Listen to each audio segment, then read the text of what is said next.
have the, you guys know what I'm saying, like there is a you. And we call it a soul, right? We call it an Atman. Whenever you say I did something, you're not just saying that your body did it. We in the West seem to think that there's a part of you that's not physical, right? Right? You chop off your arm and you're still a you, right? Buddhists don't believe that. They don't believe that there is really a you, that you don't have an essence. In other words, think of it this way. You know like a piece of rope is not, there's not one piece of rope that goes from the beginning to the end. It's millions of little pieces all put together in a tight, I mean we say it's one rope, but that one rope is really made out of millions of little bitty pieces. You take away that one little bitty piece, you still have a rope, correct? But you don't have one piece going all the way through in order for it to be a rope. You're the same thing. There is no essence of you. You are composed of millions of little parts, and you take away, you take away an eye, you're still a you. You take away, a few brain cells by drinking a beer, you're still a you, right? So Buddhists don't believe there is a you that would die because you don't really exist. It's an illusion. What? So who's what? You think I have the answers? Good teachers don't give answers, they give questions. I get you guys to think. Cogito. Yes. Going back to the is it right or anything, isn't it like that no religion is right kind of thing? I mean, it's just like... No, they think that they're wrong. Well, no, I understand, but every religion thinks they're right and everyone else is wrong. But right. In that, isn't it that no religion is correct? Well...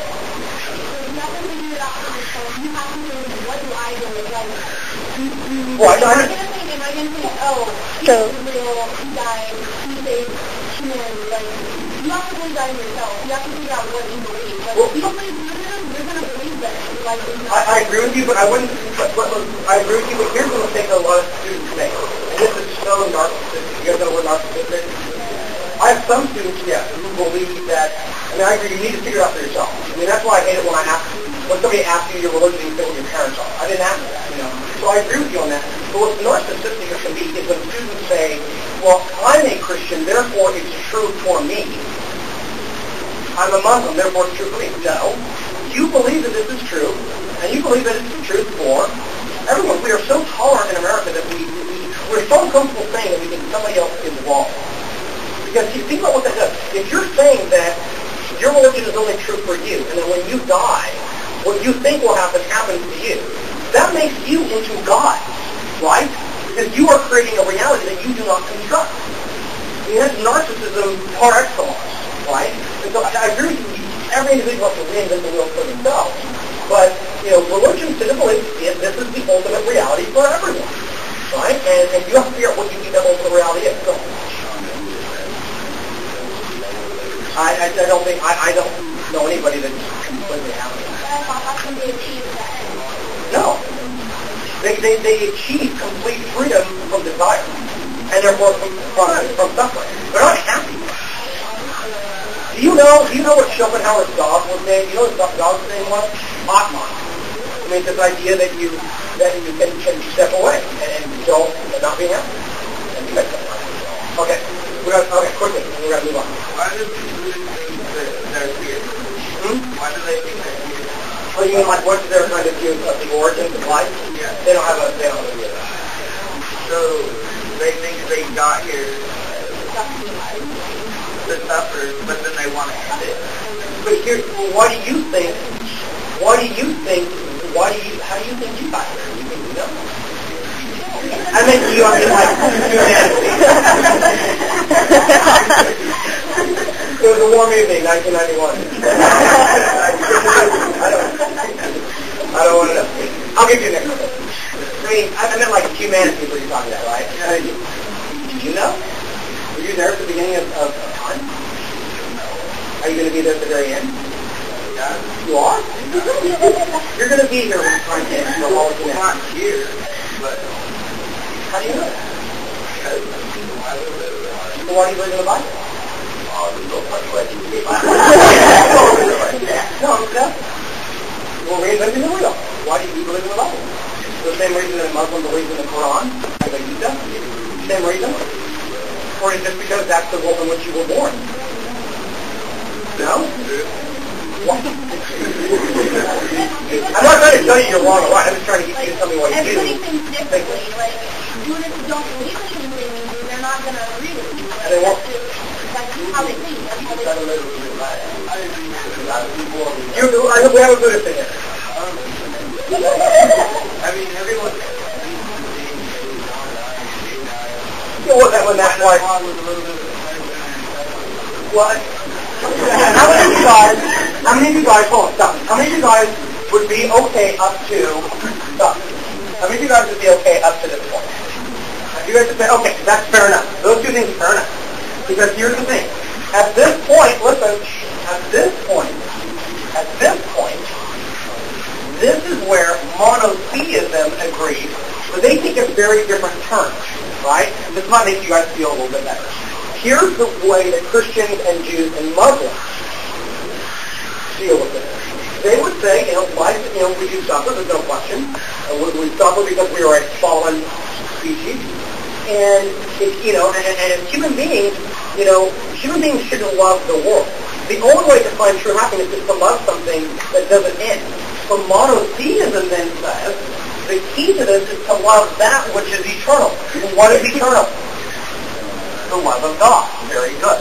And if you love God, and you believe in God, then you believe that human beings are not accidents, that we are not just created accidentally, but we were created for something. And if we were created for something, then that begs the question, what should I be doing with this life? What is that thing? What kind of life do I need to live to reach that end?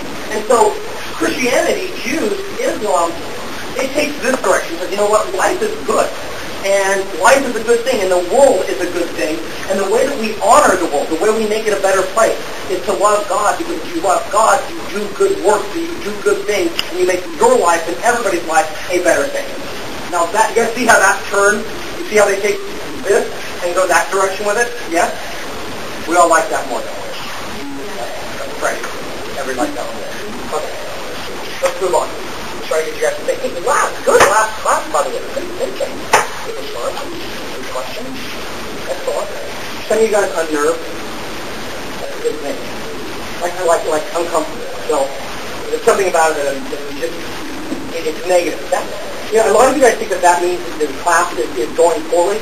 In fact, if you are unnerved or you're uncomfortable, that's actually the sign of a good class. It means that you're actually not just sitting there writing things down. You're actually feeling it, Yeah. Good. What were we going to say? Yeah. That's the question somebody asked right there. Aren't you desiring and not desiring? Right? I would say that's true, but I also think that's a semantic thing. It's not the one who's desiring, it's to not live into those desires. Well, but I think that I think that they don't want to desire either. Because if you don't desire, then you don't suffer. Ultimately, don't forget, the very beginning of this journey was he didn't want to suffer. In other words, how do we deal with this reality and not be hurt by it? And that's how we got it. Again, folks, listen. Christians and Jews and Muslims see age and sickness and death in very different terms. Because sickness and suffering is a good thing, right? Because sickness and suffering in the Christian view, and the Jewish and the Muslim view, is a good thing because it makes you realize that life will not last forever. And because life will not last forever, because you know the time is running out, you ask the question, why am I here? What am I supposed to be doing? If you knew that you were going to live forever, would you ever wonder how you're supposed to live? You wouldn't. As C.S. Lewis once said, death is a megaphone to rouse a deaf world. Right. No, they know that that's not going to be. That's inevitable. But it makes it so that when they are old and they are sick and they do die, they're not tormented by it. Anybody goes to Humboldt or Chico? Any of you guys want to go to Humboldt State? Any of you guys want to go to Chico? You ever heard of them? Here you go. No, actually, no, I'm not going to. I'm going to take out your review sheet. What? Your review sheet?